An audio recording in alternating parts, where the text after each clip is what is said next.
वर रामचंद्र की जय, पवन सुत हनुमान की जय, उमापति महादेव की जय। जय जय श्री राधे। आज के श्री रामचरितमानस में श्री राम लक्ष्मण सहित विश्वामित्र जी का यज्ञशाला में प्रवेश, जहाँ सीता जी का स्वयंवर होने वाला है वहाँ पे ये लोग प्रवेश करने वाले हैं। और आज का वीडियो आप सबसे हाथ जोड़ के प्रार्थना है मेरा कि आप लोग आज का वीडियो पूरा देखिएगा। प्लीज़ लाइक और सब्सक्राइब भी कर दीजिएगा। राधे राधे। घटई बढ़ई बिरहिनी दुखदाई, ग्रसई राहु निज संधि पाई। कोक शोक प्रद पंकज द्रोही, अवगुण बहुत चंद्रमा तोही। फिर यह घटता बढ़ता है और बिरहिणी स्त्रियों को दुख देने वाला है। राहु अपनी संधि में पाकर इसे ग्रस लेता है। चकवे को चकवी के वियोग का शोक देने वाला और कमल का वैरी उसे मूर्छा देने वाला है।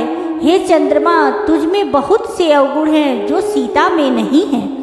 वैदेही मुख पट तर दिन्ने, होई दोष बड़ अनुचित किन्ने। सिय मुख छवि विदु ब्याज बखानी, गुर पही चले निशा बड़े जानी। अतः जानकी जी के मुख की तुझे उपमा देने में बड़ा अनुचित कर्म करने का दोष लगेगा। इस प्रकार चंद्रमा के बहाने सीता जी के मुख की छवि का वर्णन करके बड़ी रात हो गई। जान वे गुरु जी के पास चले। करे मुनि चरण सरोज प्रणाम, आया सिपाई किन्ह विश्रामा। विगत निसार गुनायक आगे, बंधु विलो की कहन सब लागे। मुनि के चरण कमलों में प्रणाम करके आज्ञा पाकर उन्होंने विश्राम किया। रात बीतने पर श्री रघुनाथ जी जागे और भाई को देखकर ऐसा कहने लगे। अरुण अवलोकहु ताता, पंकज कोक लोक सुखदाता। बोले लखन जोर जुग पानी, प्रभु प्रभाव सूचक मृदुवानी। हे तात, देखो कमल चक्रवाक और समस्त संसार को सुख देने वाला अरुणोदय हुआ है। लक्ष्मण जी दोनों हाथ जोड़कर प्रभु के प्रभाव को सूचित करने वाले कोमल बाड़ी बोले। अरुणोदय सकुचे मुकुद, उड़गन ज्योति मलिन। जिमि तुम्हारे आगमन सुनी, भय नृपति बलहीन। श्यावर रामचंद्र की जय। अरुणोदय होने से कुमुदनी सकुचा गई और तारा गढ़ों का प्रकाश फीका पड़ गया। जिस प्रकार आपका आना सुनकर सब राजा बलहीन हो गए। निप सब नखत करहि उजियारी, टारी न सकहि चाप तम भारी। कमल को कमधुकर खगनाना, हर से सकल निशावसाना। सब राजा रूपी तारे उजाला मंद प्रकाश करते हैं, पर वे धनुष रूपी महान अंधकार को हटा नहीं सकते। रात्रि का अंत होने से जैसे कमल चकवे भौरे और नाना प्रकार के पक्षी हर्षित हो रहे हैं, ऐसे ही प्रभु सब भगत तुम्हारे होई। टूटे धनुष सुखारे, वह भानु बिनु श्रम तमनाशा। दुरे नखत जग तेजु प्रकाशा। वैसे ही हे प्रभु, आपके सब भक्त धनुष टूटने पर सुखी होंगे। सूर्य उदय हुआ, बिना ही परिश्रम अंधकार नष्ट हो गया। तारे छिप गए, संसार में तेज का प्रकाश हो गया। रवि निज उदय प्याज रघुराया, प्रभु प्रताप सब नृपय दिखाया। तब भुज बल महिमा उद्घाटी, प्रगटहि धनु विघटन परिपाटी। हे रघुनाथ जी, सूर्य ने अपने उदय के बहाने सब राजाओं को प्रभु आपका प्रताप दिखलाया है। आपकी भुजाओं के बल की महिमा को उद्घाटित करने, खोल कर दिखलाने के लिए ही धनुष तोड़ने की यह पद्धति प्रकट हुई है। बंधु बचन सुनि प्रभु मुस्काने, होई सूचि सहज पुनीत नहाने। नित्य क्रिया करी गुरु पही आए, चरण सरोज सुभग सिर नाए। भाई के वचन सुनकर प्रभु मुस्कुराए।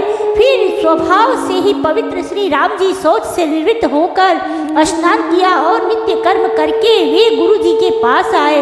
आकर उन्होंने गुरु जी के सुंदर चरण कमलों में सिर नवाया। सतानंदु तब जनक बुलाए, कौशिक मुनि पहि तुरत पठाए। जनक विनय तिन्ह आई सुनाए, हर से बोली लिए दो भाई। तब जनक जी ने सतानंद जी को बुलाया और उन्हें तुरंत ही विश्वामित्र मुनि के पास भेजा। उन्होंने आकर जनक जी की विनती सुनाई। विश्वामित्र जी ने हर्षित होकर दोनों भाइयों को बुलाया।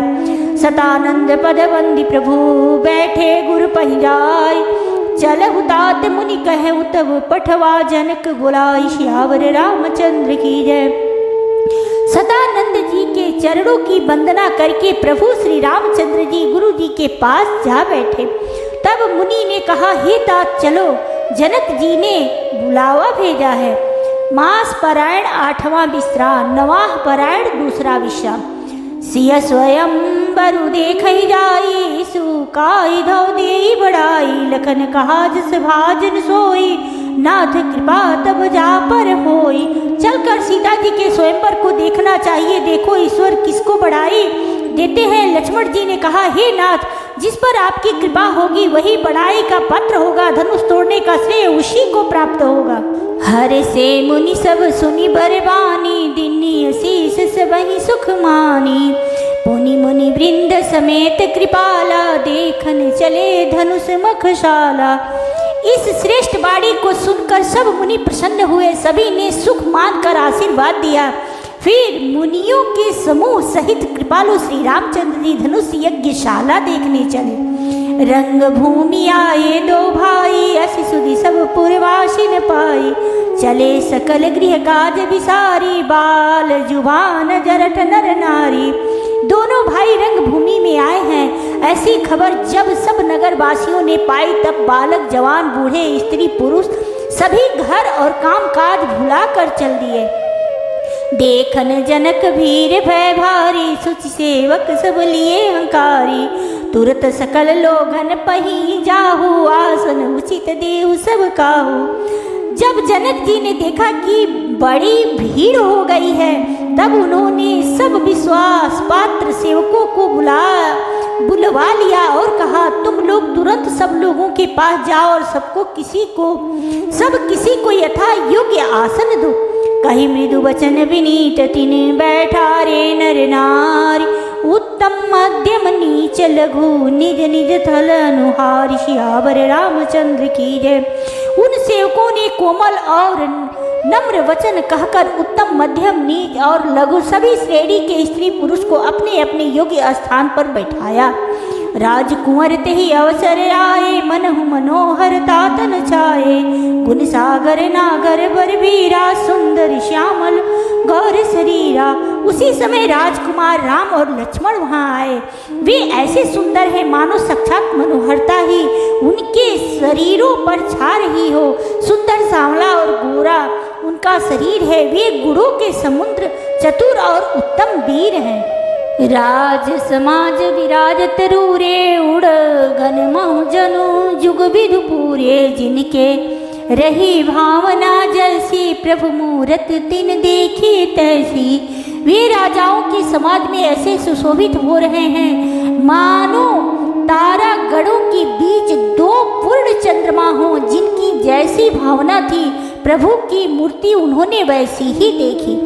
देख ही रूप महारन धीरा, मनहु वीर रसु धरे शरीरा। डरे कुटिल नृप प्रभु ही निहारी, मनहु भयानक मूर्ति भारी। महान रणधीर राजा लोग श्री रामचंद्र जी के रूप को ऐसा देख रहे हैं मानो स्वयं वीर रस शरीर धारण किए हो। कुटिल राजा प्रभु को देखकर डर गए, मानो बड़ी भयानक मूर्ति हो। रहे असुर छल छोनिप वेसा, तिन प्रभु प्रगट काल सम देखा। पुरवासिन देखे दो भाई, नरभूषण लोचन सुखदाई। छल से जो राक्षस वहाँ राजाओं के भेष में बैठे थे, उन्होंने प्रभु को प्रत्यक्ष काल के समान देखा। नगरवासियों ने दोनों भाइयों को मनुष्यों के भूषण रूप और नेत्रों को सुख देने वाला देखा। नारी विलोक ही हर्षि निज निज रुचि अनुरूप। जन सोहत सिंगार धरी, मूर्ति परमय अनूप। सियावर रामचंद्र की जय।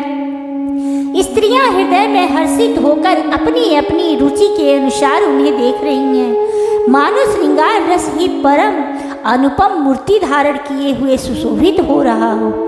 बिंदुशन प्रभु विराट में दीसा, बहुमुख कर पगलोचन शीसा, जनक जाति अवलोक ही कैसे, सजन लगे सगे प्रिय लागहि जैसे।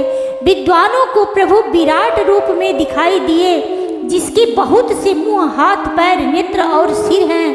जनक जी के सजातीय कुटुंबी प्रभु को किस तरह कैसे प्रिय रूप में देख रहे हैं, जैसे सगे सजन संबंधी प्रिय लगते हैं। सहित विदेह विलोक हिराई, शिशु सम प्रीति न जाति बखानी, जोगिन परम तत्व में भाषा, शांत शुद्ध सम सहज प्रकाशा।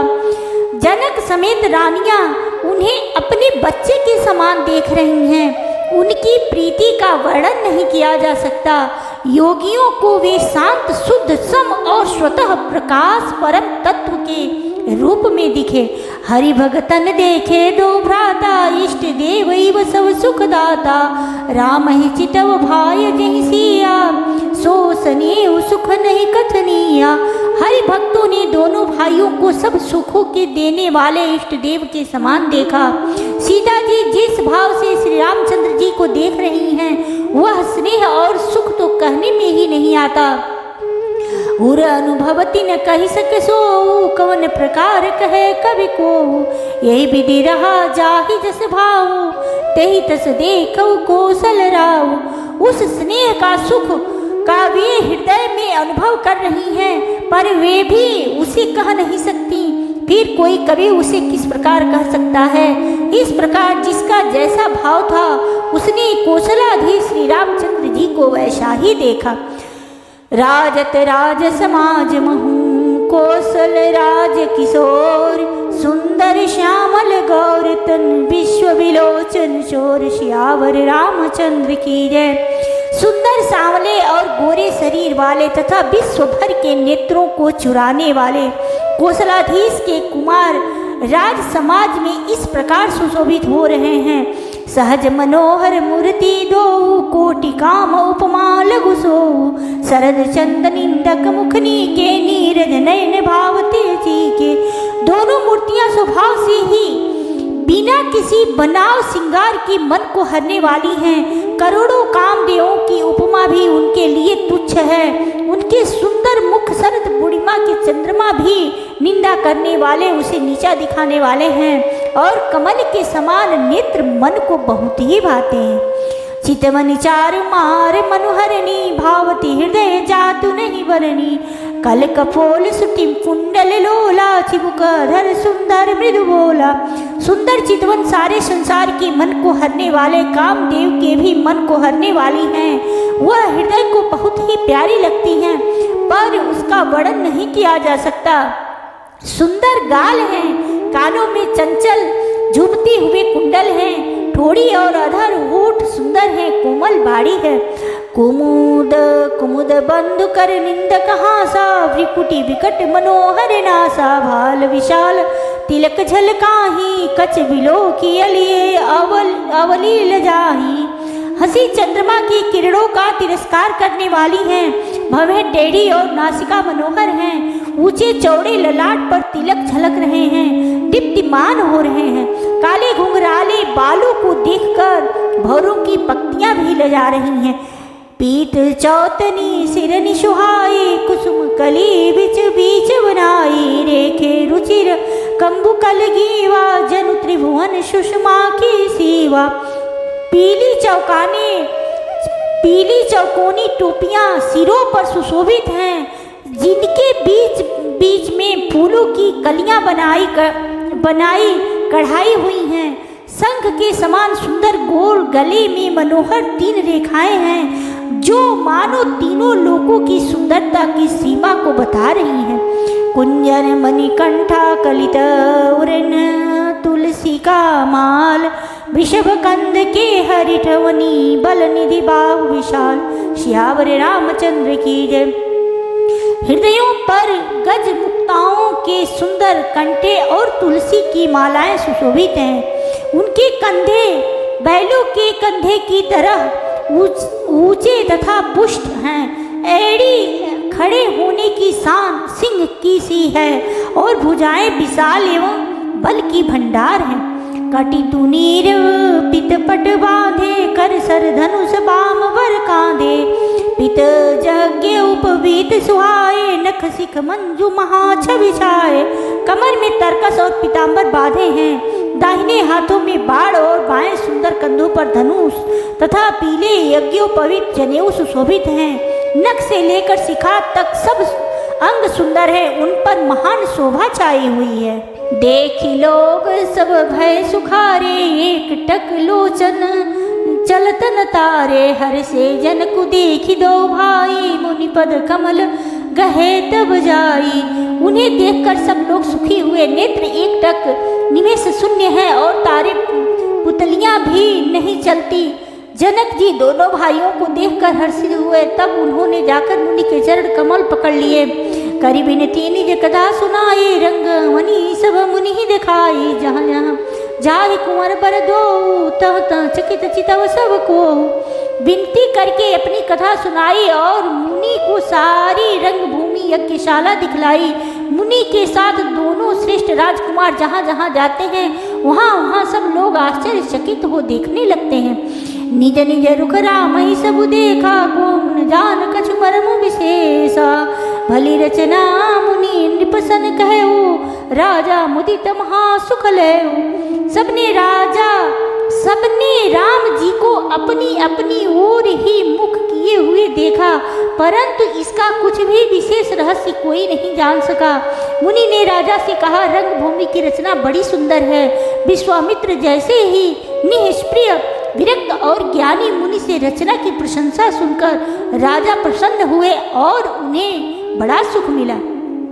सब मंचन ते मंचु एक सुंदर विशद विशाल। मुनि समेत दो बंधु बैठा रे महिपाल। सियावर रामचंद्र की जय। सब मंचों से एक मंच अधिक सुंदर उज्जवल और विशाल था। स्वयं राजा ने मुनि सहित दोनों भाइयों को उस पर बैठाया। प्रभु ही देखि सब निपहियारे जनुरा के से उदय भय तारे। असि प्रतीत सबके मन माही राम चाप तोरब सकनाही। प्रभु को देखकर सब राजा हृदय में ऐसे हार गए, निराश एवं उत्साहहीन हो गए, जैसे पूर्ण चंद्रमा के उदय होने पर तारे प्रकाशहीन हो जाते हैं। उनके तेज को देखकर सबके मन में ऐसा ही विश्वास हो गया कि रामचंद्र जी ही धनुष को तोड़ेंगे, इसमें संदेह नहीं है। बिनु बिनु भंजहु भवन धनुष विशाला। मिले ही सिय राम उर माला। अस बिचारी गवनहु घर भाई जसु प्रताप बलु तेज गवाई। इधर उनके रूप को देखकर सबके मन में यह निश्चय हो गया है कि शिव जी के विशाल धनुष को जो संभव है न टूट सके, बिना तोड़े ही सीता जी श्री रामचंद्र जी के ही गले में जयमाल डालेंगी, अर्थात दोनों तरह से ही हमारी हार होगी और विजय श्री रामचंद्र जी के हाथ रहेगी। यूँ सोचकर वे कहने लगे, हे भाई, ऐसा विचार कर यश प्रताप बल और तेज गवाकर अपने अपने घर चलो। बिहसे पर भूप सुनिमानी जे अविवेक अंध अभिमानी। तोरे धनुष ब्याहु गाहा बिनु तोरे को कुंवरी ब्याहा। दूसरे राजा जो अविवेक से अंधे हो रहे हैं और अभिमानी थे, यह बात सुनकर बहुत हंसे। उन्होंने कहा, धनुष तोड़ने पर ही विवाह होना कठिन है, अर्थात सहज ही में हम जानकी को हाथ से जाने नहीं देंगे, फिर बिना तोड़े तो राजकुमारी को ब्याह ही कौन सकता है। एक बार कालव किन हो सियहित समर जितव हम सोऊ। यह सुनी अवर महीप मुस्काने धर्मशील हरि भगत सयाने। काल ही क्यों न हो, एक बार तो सीता के लिए उसे भी हम युद्ध में जीत लेंगे। यह घमंड की बात सुनकर दूसरे राजा जो धर्मात्मा हरि भक्त और सयाने थे मुस्कुराए। सिय वियाह विराम गर्व दूरी करी निवन के। जीति को सक संग्राम दशरथ के रन बाकुरे। उन्होंने कहा, राजाओं के गर्व दूर करके करके जो धनुष किसी से नहीं टूट सकेगा, उसे तोड़कर श्री रामचंद्र जी ही सीता जी को ब्याहेंगे। रही युद्ध की बात, सो महाराजा दशरथ के रण में बाके पुत्रों को युद्ध में तो जीत ही कौन सकता है। व्यर्थ मरहु जनि गाल बजाई, मन मोदकनी की मुख बुताई। सिख हमारी सुनी परम पुनीता, जगदम्बा जानहु जी सीता। गाल बजाकर व्यर्थ ही मत मरो, मन के लड्डुओं से भी कभी भूख बुझती है।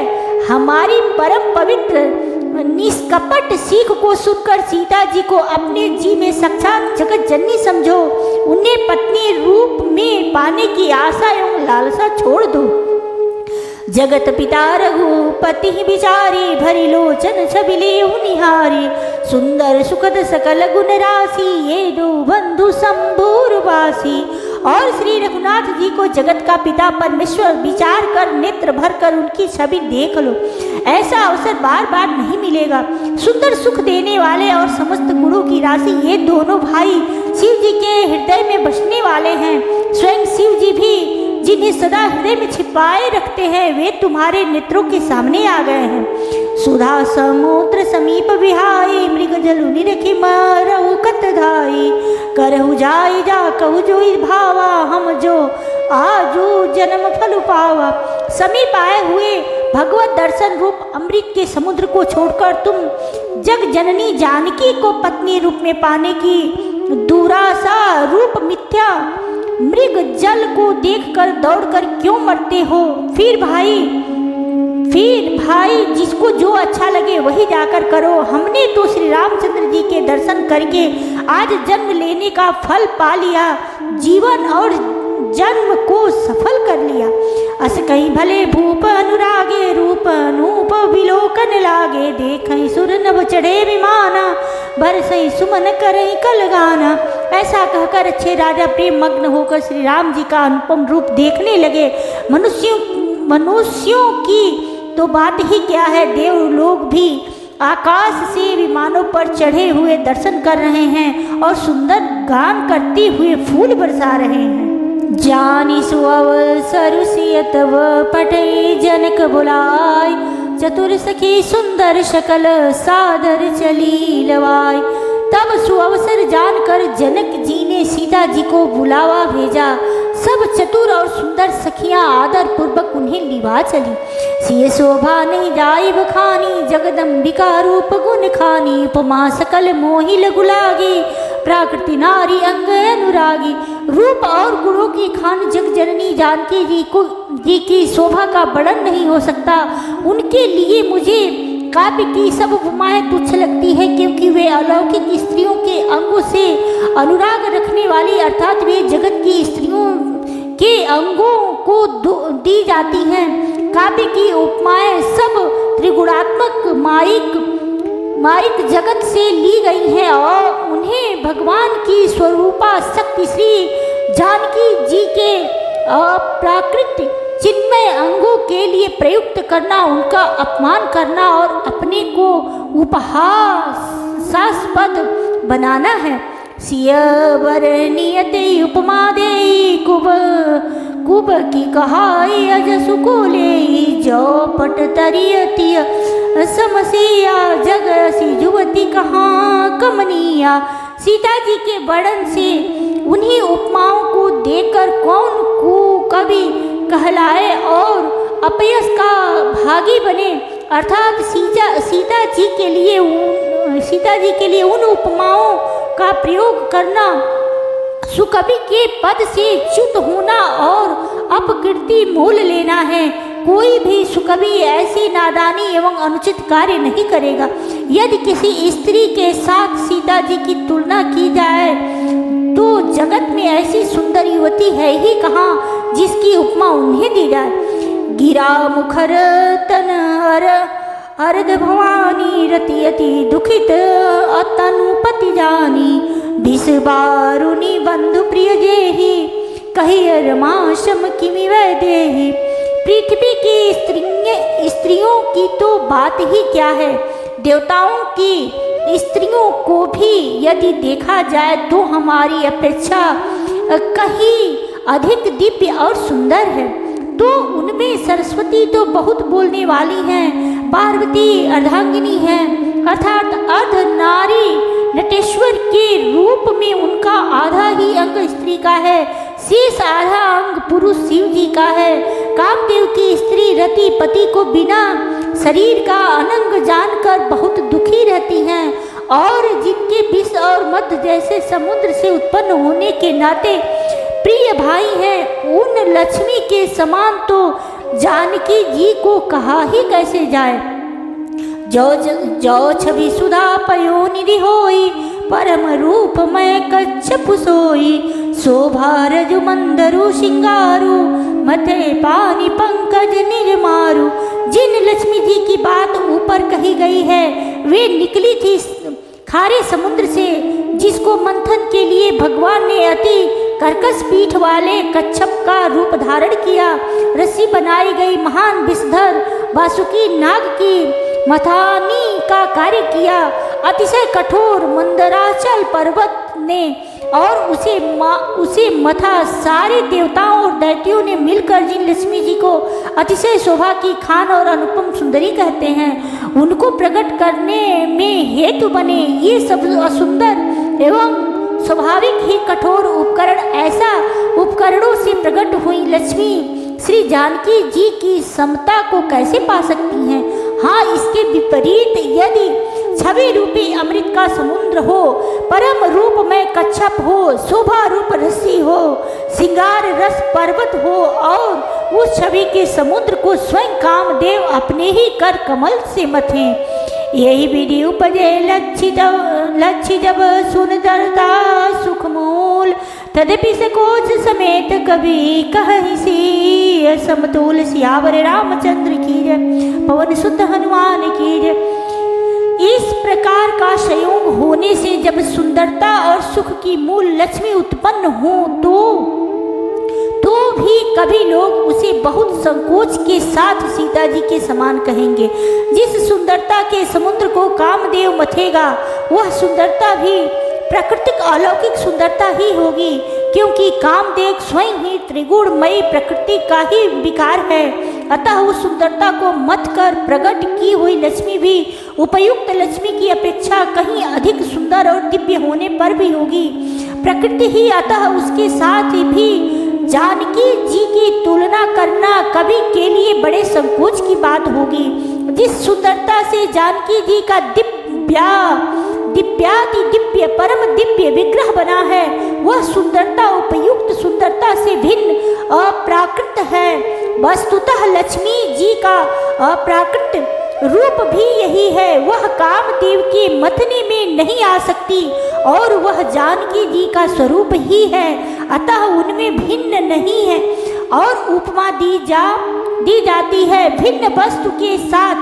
इसके अतिरिक्त जानकी जी प्रकट हुई हैं। स्वयं अपनी महिमा से उन्हें प्रकट करने के लिए किसी भिन्न उपकरण की अपेक्षा नहीं है, अर्थात शक्तिमान से अभिन्न अद्वैत तत्व है, अतएव अनुपमेय है। यही गुण दार्शनिक तत्व भक्त शिरोमणि कवि ने इस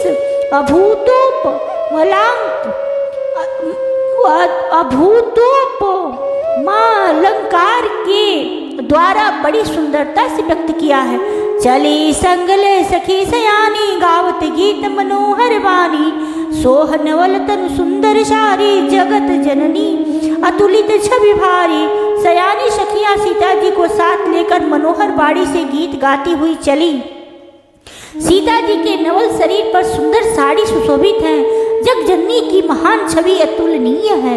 भूषण सकल सुदेश सुहाए, अंग अंग रचि सखिन बनाए। रंग भूमि जब सिय पगुधारी, देखी रूप मोहे नर नारी। सब आभूषण अपनी अपनी जगह पर सुशोभित हैं, जिन्हें सखियों ने अंग अंग में भली भांति सजाकर पहनाया है। जब सीता जी ने रंगभूमि में पैर रखा, तब उनका दिव्य रूप देखकर स्त्री पुरुष सभी मोहित हो गए। हरसी सुरन दुदुम्भी बजाई, बरसी प्रसून अप्सरा गाई। पानी सरोज मोह सोह जय माला, वचट चित सकल भुआला। देवताओं ने हर्षित होकर नगाड़े बजाए और पुष्प बरसाकर अप्सराएं गाने लगी। सीता जी के कर कमलों में जयमाला सुशोभित है। सब राजा चकित होकर अचानक उनकी ओर देखने लगे। सिय चकित चित राम ही चाहा, भय मोह बस सब नर नाहा। मुनि समीप देखे दो भाई, लगे ललकी लोचन निधि पाई। सीता जी चकित चित्त से श्री राम जी को देखने लगी। तब सब राजा लोग मुंह के बस हो गए। सीता जी ने मुनि के पास बैठे हुए दोनों भाइयों को देखा तो उनके नेत्र अपना खजाना पाकर ललचा कर वहीं श्री राम जी में जा लगे, स्थिर हो गए। गुरुजन लाज समाज बड़, देखि से सकुचानी। लाग विलोकन सखिन तन, रघुबीर ही उरानी। सियावर रामचंद्र की जय। परंतु गुरुजनों की लाज से तथा बहुत बड़े समाज को देखकर सीता जी सकुचा गईं। वे श्री रामचंद्र जी को हृदय में लाकर सखियों की ओर देखने लगी।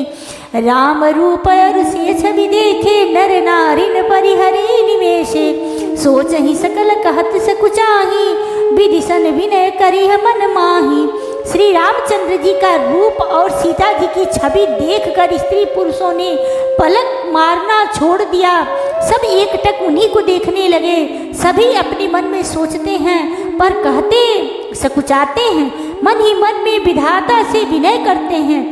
हरु विधि बेग जनक तड़जताई, मति हमारी असी देहि दुहाई। बिनु विचारु पनु तजि नर नाहु, सिय राम कर करे विवाहु।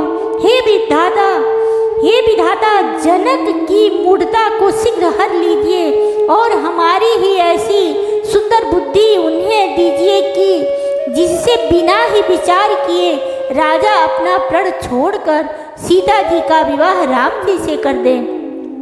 जग भल कहीं ही भाव सबका हूँ, हठ किन्हे अंतहूर दाहू। यही लालसा मगन सब लोगो, बरु सामरो जान की जोगो। संसार उन्हें भला कहेगा क्योंकि यह बात सब किसी को अच्छी लगती है। हठ करने से अंत में भी हृदय जलेगा। सब लोग इसी लालसा में मग्न हो रहे हैं कि जानकी जी के योग्य वर तो यह सांवला ही है। तब बंदी जन जनक बुलाए, बिरिदावली कहत चले आए। कहनी पुजाई कहु पन मोरा, चले पाठ ही हर सुन थोरा। तब राजा जनक ने बंदी जनों भाटों को बुलवाया। वे विरुदावली वंश की कीर्ति गाते हुए चले आए। राजा ने कहा, जाकर मेरा प्रण सबसे कहो भाट चले। उनके हृदय में कम आनंद न था। बोले बंदी बचन वर, सुनव सकल महिपाल।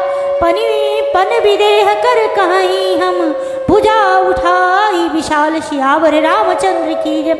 भाटों ने श्रेष्ठ वचन कहा, हे पृथ्वी की पालना करने वाले सब राजागण सुनिए। हम अपनी भुजा उठाकर जनक जी का विशाल प्रण कहते हैं। निपभुज बलु विदु शिव धनुराहु, करुव कठोर विदित सब काहू।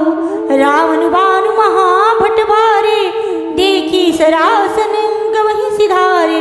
राजाओं की भुजाओं का बल चंद्रमा है, शिव जी का धनुष राहु है, वह भारी है, कठोर है, यह सबको विदित है।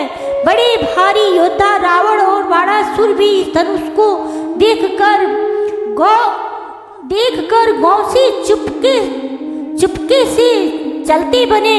उसे उठाना तो दूर रहा, छूने तक की हिम्मत न हुई।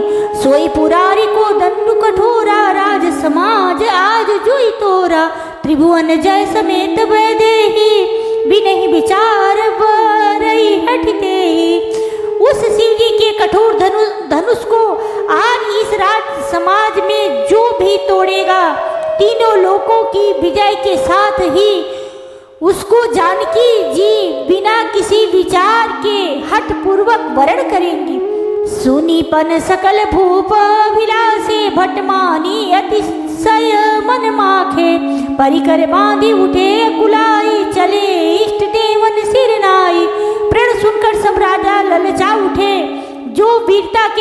प्राणी थे वे मन में बहुत ही तमतमाए, कमर कसकर अकुलाकर उठे और अपने इष्ट देव को सिर नवाकर चले। तमकिता की तकी शिव धनु धरहि, उठई कोटि भांति बलु करही। जिनके कछु विचार मन माही, चाप समीप महीप न जाही। वे तमक कर बड़े ताव से शिव जी के धनुष की ओर देखते हैं और फिर निगाह जमाकर उसे पकड़ते हैं। करोड़ों भांति से जोर लगाते हैं पर वह उठता ही नहीं। जिन राजाओं के मन में कुछ विवेक है वे धनुष के पास ही नहीं जाते। तमकी धरहि धनु मूढ़ निप, उठई न चलहि लजाय। मनहु पाई भट बाहुबलु, अधिकु गरियाई। सियावर रामचंद्र की जय, पवन सुत हनुमान की जय। वे मूर्ख राजा तम कर किटकिटा कर धनुष को पकड़ते हैं, परंतु जब नहीं उठता तो लजाकर चले आते हैं। मानो वीरों की भुजाओं का बल पाकर वह धनुष अधिक भारी होता जाता है।